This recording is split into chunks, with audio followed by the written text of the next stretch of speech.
ओम श्री गणेशाय नमः। ओम नमो भगवते वासुदेवाय। हरे कृष्णा कृष्ण कृष्णा हरे हरे, हरे राम राम राम हरे हरे। तव्हां सभिनी हरि भक्तन के नमस्ते। प्यारा भक्तों, ही कथा पाण गुरु कृपा से हासिल करे रहा आयूं।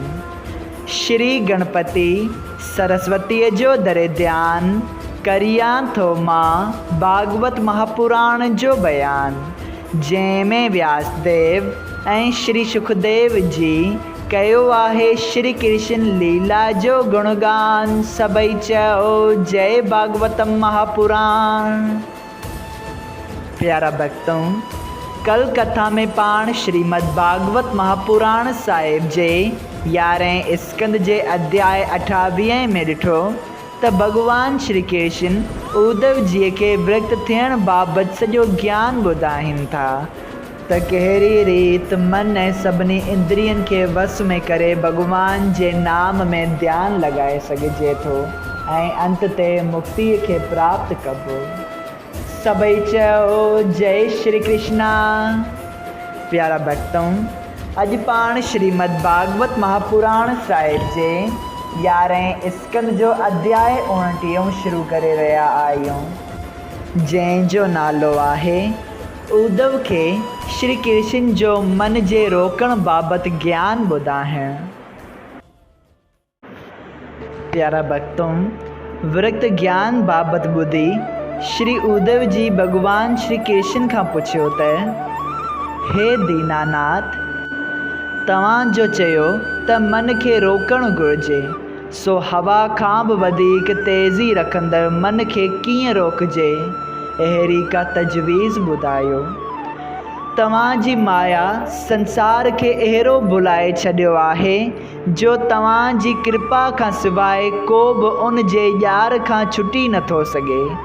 जिते ब्रह्मा ऐं ॿिया देवताऊं बि तव्हां जो भेद ॼाणी नथा सघनि, उते संसारी माण्हू हरि चरित्र सम्झण जी कहिड़ी सुमर्थी रखी सघे थो। इहा ॻाल्हि ॿुधी श्री कृष्ण चयो त हे उद्धव, जेको संसार में जनम वठी मुंहिंजे चरणनि जो ध्यानु ऐं सुमरण करे थो, तंहिंजी संसारी प्रीत घटिजे थी ऐं हरि चरणनि में वधे थी।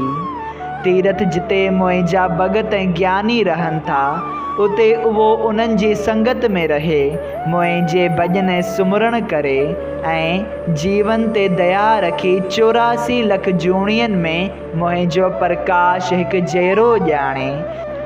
कंहिं बि जीव खे दुख न ॾिए, जेतिरो थी सघे ओतिरो दिलो जान सां ॿिए जो परोपकार करे ऐं मन में इहो अभिमान न रखे त मां उत्तम ज़ात ऐं वॾो माण्हू थी कंगाल ऐं शूद्र खे कीअं पाणी पीआरियां ऐं उनखे छुई खाधो खारायां। जेसिताईं माण्हू परमेश्वर जो प्रकाश ब्रह्मण तौरे चंडाल जे बदन में हिकु जहिड़ो नथो सम्झे, तेसिताईं उहो अज्ञानी आहे।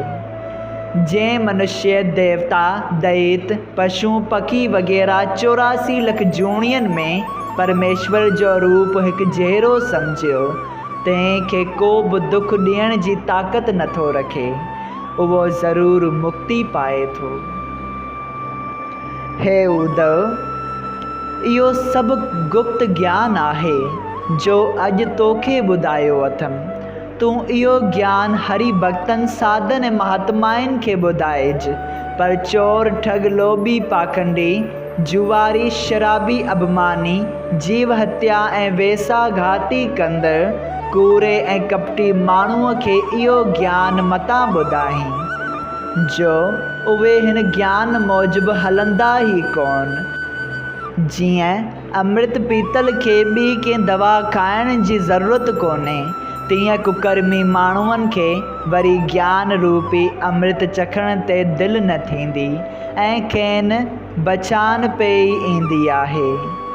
हिन ज्ञान खे सम्झण वारो भवसागर खां तरी पार थींदो ऐं जेको हरि कथा ऐं यज्ञ ज्ञान सचे मन सां ॿुधी ॿिए खे उपदेश कंदो, तंहिंखे मां यमराज जे चंबे मां छॾाए परम पद ॾींदसि।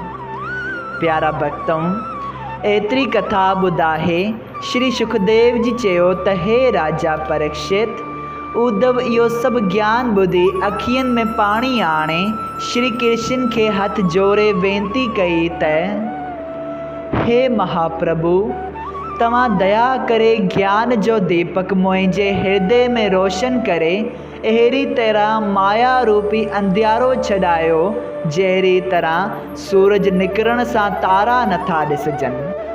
तव्हांजी कृपा सां मुंहिंजे मन विरक्त थी स्त्री ऐं औलाद जो प्रेम छॾे ॾिनो। तव्हांजी दया जो बदिलो जेकॾहिं को ॾियणु चाहे त कंहिं बि तरह सां ॾेई कोन सघंदो। तंहिं करे तव्हांजे चरण कमलनि खे दंडवत करे बार बार इहो वरदान घुरां थो त तव्हांजा चरण छॾे मुंहिंजो मन ॿिए पासे न वञे। प्यारा भक्तों, उद्धव जी इहा ॻाल्हि ॿुधी श्री कृष्ण पंहिंजूं चाकरियूं ॾेई चयो त हे उद्धव, तूं हितां बद्री केदार वञी हर रोज़ु सनानु कजि ऐं जंगल जा फल फूल खाई मुंहिंजे चरणनि जो ध्यानु कंदो रहिजि त तुंहिंजी मुक्ति थींदी। ऐं मां बि कलयुग जे माण्हुनि जे उद्धार थियण वास्ते पंहिंजी भागवत रूपी मूर्ति हिन संसार में छॾींदसि। तंहिंखां पोइ गऊ लोक वेंदसि। हिन कथा जे पढ़ण ऐं ॿुधण सां संसारी माण्हू भवसागर खां पार लंघे वेंदा।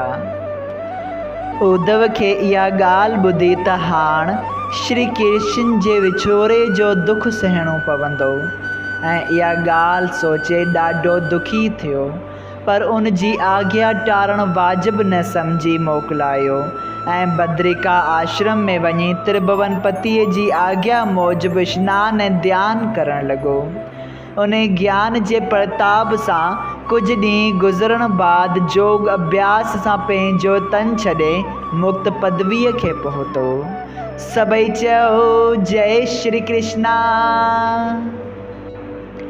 एतिरी कथा ॿुधाए श्री सुखदेव जी श्री कृष्ण भॻवान जो ध्यानु पंहिंजे हृदय में धरे उन्हनि खे दंडवत प्रणाम करे राजा परीक्षित खे चयो, हे राजा, त्रिभुवन पति सभिनी वेदनि जो तत्व अमृत रूपी ज्ञान ऐं भक्ति कढी 11हें स्कंद में उद्धव खे पीहारियो।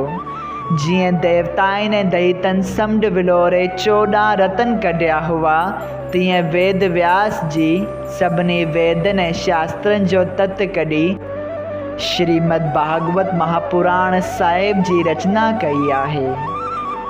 हीउ अध्याय जेको ध्यान ऐं श्रद्धा सां ॿुधंदो सो भवसागर पार लंघे वेंदो। सभई चयो जय श्री कृष्णा।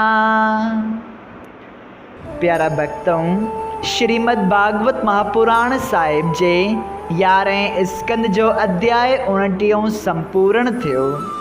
अगरि तव्हां सभिनी हरि भक्तनि खे हिन कथा मां लाभ हासिल थियो हुजे त कृपया हिन कथा खे ॿियनि हरि भक्तनि सां शेयर कजो त उन्हनि जो बि भलो थिए ऐं तव्हांजो बि भलो थिए।